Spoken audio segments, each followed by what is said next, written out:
Kemana langkahmu ini, jalan hidup dalam cinta. Kekasih tercinta, entah kemana tinggalmu sendiri.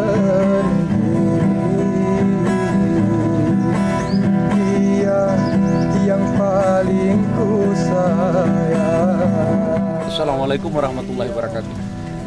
Saya selaku Urang Gayo, selaku Bupati Gayo, merasa bangga ada salah satu putra terbaik dari daerah kita ini yang lolos untuk mengikuti audisi Liga Dangdut Indonesia 2. Mari kita berikan dukungan.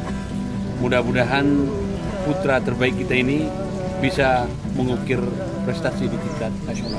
Terima kasih atas semua doa dan dukungannya. Mudah-mudahan beliau ini bisa berprestasi. Terima kasih.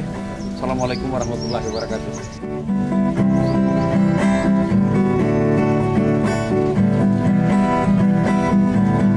Kalau memang dia telah mati,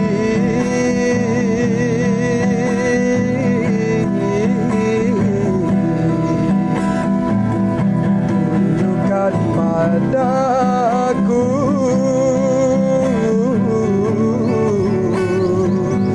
di mana kuburnya.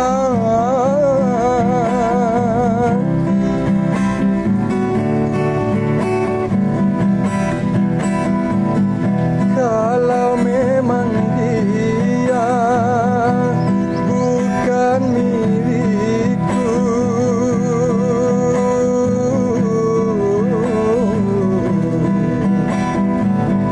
tunjukkan padaku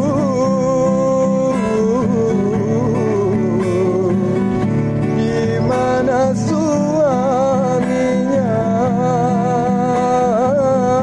Walaupun sedetik saja, izinkanlah aku untuk membelainya. Aku rela